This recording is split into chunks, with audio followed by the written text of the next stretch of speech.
Assalamualaikum warahmatullahi wabarakatuh. Kembali ke channel Guru Geografi. Kali ini lanjut lagi untuk membahas latihan pendalaman KSN Geografi bagian kedua. Sebelumnya jangan lupa untuk klik subscribe ya dan share eh, channelnya ke teman-teman lain dan nyalain loncengnya supaya update terus nanti materi di channel ini. Baik, kita langsung ke nomor 6 ya. Nomor 1 sampai 5 sudah di video sebelumnya. Kita lanjut ke nomor 6. Lapisan ionosfer yang hanya terbentuk saat siang hari adalah mana? D, E, F, D dan E benar. Semua jawaban benar. Oke, ini lapisan atmosfer, karakteristiknya kan ada beberapa lapisan kemudian. Ya, ini ada salah satu lapisan yang hanya terbentuk ketika siang hari. Coba jawabannya mana? Nah, ini memang agak beda ya. Kalau biasanya kan di soal-soal yang level standar kan paling karakteristik stratosfer apa, karakteristik troposfer apa. Ini tanya yang hanya terbentuk siang hari. Jawabannya yang D, lapisan D. Nah, kalau kalian belum tahu, jadi lapisan atmosfer itu kan ada troposfer, stratosfer tuh ya, dan mesosfer, termosfer dan lain-lain. Nah, di dalam termosfer itu ada ionosfer. Ionosfer itu ada dibagi lagi ya menjadi ada lapisan D, E, F. Tapi tidak setiap waktu terbentuk. Lihat ini. Ini yang siang hari, ini yang malam. Nah, kalau siang hari D terbentuk nih ada ya dari radiasi matahari. D, E, F juga ada F1, F2. Nah, ketika malam hari hanya tersisa E dan F aja. Yang D-nya hilang gitu ya dan F2, F1-nya hilang. Ini ada di artikel bahasa Inggris juga ini di Britannica ya. Jadi ini lihat. Jadi region, kalau lebih lengkapnya cek aja nanti. Is lowest ionospheric region ya. Ketinggiannya altitude-nya segini. Oke, nah ini free electron totally disappear. Nah ini menghilang. Ya, totally disappear menghilang during selama malam hari karena kombinasi oksigen ion to apa ini bentuk electrically neutral oksigen molecule. Oke, jadi ini kata kuncinya ini totally disappear menghilang malam hari ya. Oke. At this time radio wave pass through to the strongly reflecting E and F layer above. Oke. Nah ini. Kalau mau lebih lengkapnya cek aja, kamu ketik aja ionosfer layer ya, Britannica gitu tidak ada. Di karakter tiap D, E, F itu ada. Baca aja gitu ya. Nah, supaya nanti kalau ditanya yang ada yang E, yang F nggak bingung juga. F1, F2 gitu kan. Nah, baca sendiri ya. Gitu. Yang jelas untuk yang ini jawabannya yang D.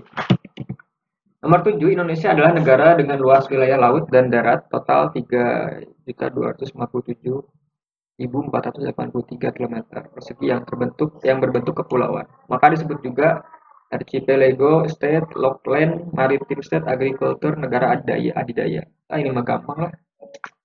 Coba, ini kepulauan, bahasa Inggrisnya apa? Pastinya archipelago, ya kan? Nah, Indonesia kan negara kepulauan ya. Oke, ini ada pulau-pulaunya yang dihubungkan oleh laut-laut sempit dan selat-selat. Laut-laut, ya laut-laut dan selat sempit ya. Gitu. Ini archipelago. Kalau landlocked itu tadi yang terkunci, yang tidak ada lautnya, kayak Swiss, Austria, kemudian ini apa sih Kamboja kalau nggak salah. Ini landlocked itu yang terkunci, dia tidak ada lautnya. Nomor 8, Gerakan Nasional Pembangunan Kelautan Indonesia yang diprakarsai Kementerian Kelautan adalah Gerakan Suka Bahari, Gerakan Lestari Bahari, Gerakan Gemar Bahari, Gerakan Mina Bahari, Gerakan Gemar Makan Ikan. Ini harus dibaca karena kita sekarang lagi trendingnya Jokowi itu kan tol laut, pokoknya yang maritim gitu ya. Baca aja tentang itu pokoknya. Ini jawabannya yang ini. Nah, saya dapat ini. Jadi dalam rangka mengoptimalkan pemanfaatan sumber daya kelautan dan perikanan, maka diperlukan terobosan Gerakan Nasional Pembangunan Kelautan Perikanan atau Mina Bahari. Ya.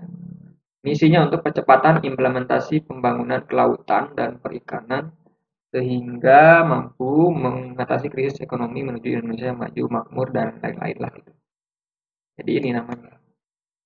Berarti saran saya kamu baca tentang konsep poros maritim ya, kebijakan tol laut dan lain-lain. Kebijakan kelautan di era pemerintahan saat ini, istilah-istilahnya. Nomor 9, nah ini agak lumayan bikin pusing. Kota Janto, Aceh besar terletak di 5 derajat LU dan 95 derajat bujur timur. Memiliki kecepatan udara 2 meter per sekon. Maka besar gaya Coriolis di kota tersebut jika jari-jari bumi dianggap konstanta 1 adalah 0,25, 0,46, 0,32, 0,34, 0,27. Nah, ini jarang sekali ada di materi kurikulum biasa ya di kelas. Jawabannya sih yang ini. Oke, kita lihat ya. Oke, nah kita lihat dulu apa itu gaya Coriolis ya, konsepnya. Gaya Coriolis itu kan gaya pembelokan. Pembelokan arah angin terhadap arah gradien tekanan udaranya. Karena perputaran poros bumi. Gitu. Nah, besarnya nilai Coriolis tergantung pada ini. Kecepatan perputaran bumi, lintang di mana angin yang bersangkutan tertiup, kemudian kecepatan angin yang bersangkutan. Rumusnya ini C sama dengan 2W V sin 0 itu sin lintang daerah lintangnya. Ya. Asumsinya gini, makin tinggi lintang di mana angin itu bertiup, maka makin besar nilai Coriolisnya. Di lintang 0 itu katulistiwa itu gaya Coriolisnya 0. Sedangkan pada lintang 90 itu gaya Coriolisnya maksimal, Makin besar kecepatan angin V, maka makin besar pula nilai gaya Coriolisnya. Ya. Kalau V-nya 0, maka kecepatan angin 0, maka C-nya 0. Ini kan tadi rumusnya ini ya. Oke. Nah, gimana cara mengetahui ini? Ada sin. Sinnya itu tinggal kamu cari di sini, sin calculator, ketik di Google muncul. Ini lintangnya ya. Saya ketik angka 5 karena di soal tadi 5 kan. 5 lintangnya 5 derajat ya, lintang utara kan. Hasilnya ini 0,087 ya. Nah, ini sebentar. Tadi kan mana sih? Ini 2 ya, 2 itu yang ini kan. Ya. W-nya itu kecepatan berputarnya bumi. Ini tadi jari-jari bumi ketika kan dianggapnya konstanta 1 ya. Jadi ini 1. Kemudian ini 2 ya kan sin. Ya 2 sin bukan 2 ini. 2-nya itu 2 ini 2 kecepatan ya, kecepatannya ini. 2 meter per sekon, sin ini 5 LU. Ini kan? Ya kan tadi seperti itu tinggal masukin sin 5 derajat lintang itu ya 0,087. Hasilnya kalikan aja coba 2 kali 1 kali 2 kali 0,087 berapa? Tinggal dikalikan 2 hasilnya 0,34. Coba pakai kalkulator. Ya. Jadi yang bujur timur tidak dipakai karena pakainya lintang. Ya kan? Sorry, saya hilangin dulu. Nah, ini kan konstanta 1 ya. Gitu kan. Jadi tadi si jari-jarinya dianggap 1 ini. Kecepatan sumbu putarnya ini 1, dianggapnya 1 aja. Jadi hasilnya 0,34. Tapi nggak tahu ini apa benar atau salah ya. Saya cuma juga ngorek-ngorek dari rumus luar negeri dan cari ini di BMKG atau apa dapatnya. Ya. Coba aja sendiri ya. Takutnya saya salah. Gitu. Oke, nomor 10 lanjut. Manakah kode proses dari gambar berikut ini yang memiliki hasil berupa barcanoid ya, A, B, C, D. Tidak ada pilihan.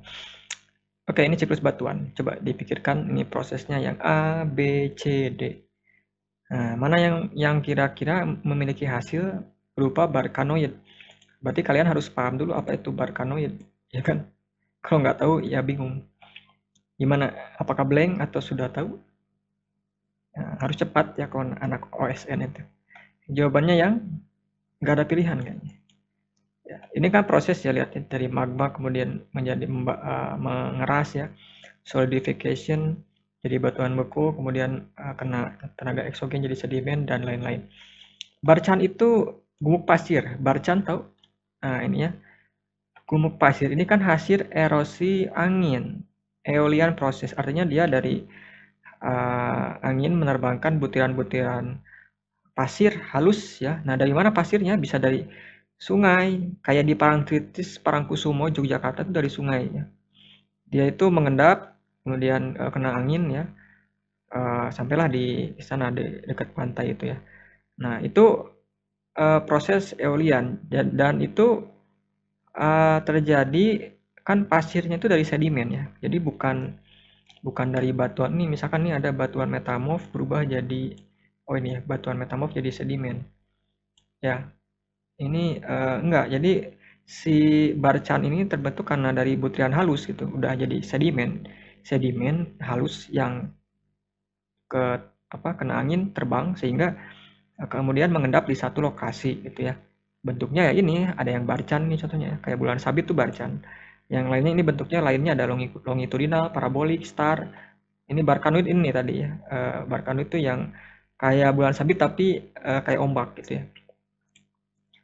Nah, ini dari pasir ya, pasir yang sedimen yang halus ya, kemudian kena angin terendapkan. Ini kayak di gurun kayak gini kan. Jadi ini bukan dari tadi batuan metamorf ya, ini kayaknya enggak deh. Jadi ini lebih lebih kepada eolian proses eksogen kayaknya. Ya, bukan siklus batuannya. Oke ya, sekian dulu untuk pembahasan kali ini. Mudah-mudahan ada yang nangkap-nangkap dikit lah gitu ya. Dan silakan diulang-ulang lagi, baca-baca lagi, tanya guru, tanya teman, diskusi ya. Terima kasih. Assalamualaikum warahmatullahi wabarakatuh.